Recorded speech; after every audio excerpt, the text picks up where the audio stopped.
Hello, welcome to 10 Tips, 10 Minutes, Lifetime of Rewards. My name's Sid Ragona and I'm going to present 10 negotiation techniques. So without further ado, let's get started. Thank you.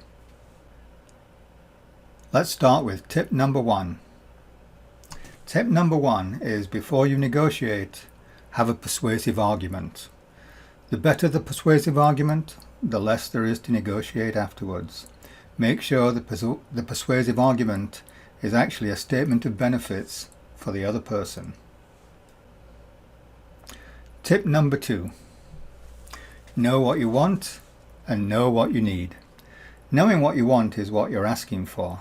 Knowing what you need is what you'll accept.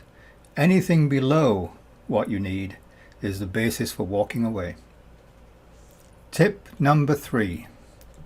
Try to determine the other person's needs. They will tell you what you want. Your job is to find out what they need. Their needs may have constraints. There may be budgetary needs, there may be emotional needs, there may be time constraint needs. It is your job as a negotiator to be able to dig down to find out what are their needs. This is somewhat lower than what are their wants. Tip number 4. Their needs need to be somewhere between your wants and your needs. In fact, it's very important to determine their needs because this is the lowest offer they will accept. There is no point in offering less than that because it won't be accepted. Tip number 5. Be gracious and always remember the other person has feelings and has a memory too. It's quite okay to actually give a little to satisfy the emotional need that they benefited as well. And also try to present the offer that you're making as a benefit to them. They need to feel good about what you're offering. Tip number 6. Always have a plan B. Plan B is what you do when things don't work out. Sometimes this is known as the best alternative to a negotiated agreement. And if plan B doesn't work, always remember the alphabet has 26 letters. There's always something else you can do. Tip number 7. Try to dig down and discover the person's actual needs. This can actually take the form of speculative questions, such as, if I had the power to offer this, would this be acceptable? If this wouldn't be acceptable, why not? There's a number of different questions that one can use that are hypothetical questions. They're not really an offer, but they do start to uncover the other person's needs. This is a very effective process in negotiation, and it's one that should always be used to get more information. Tip number 8.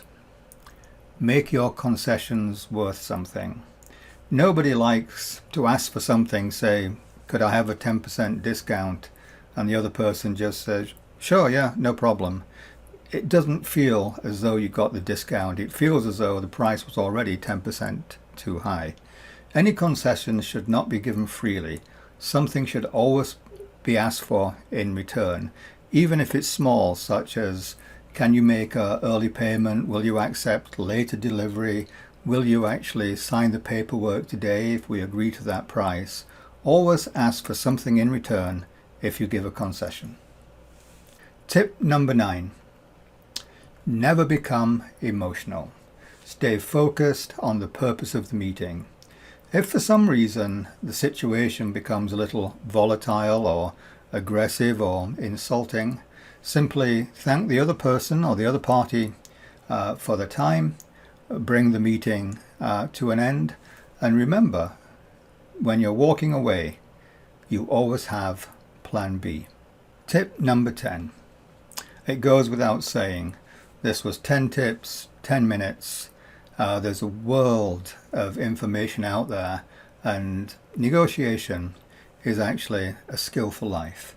Use it in everyday life, not just business. So read as much as you can, learn as much as you can, attend workshops. Thank you.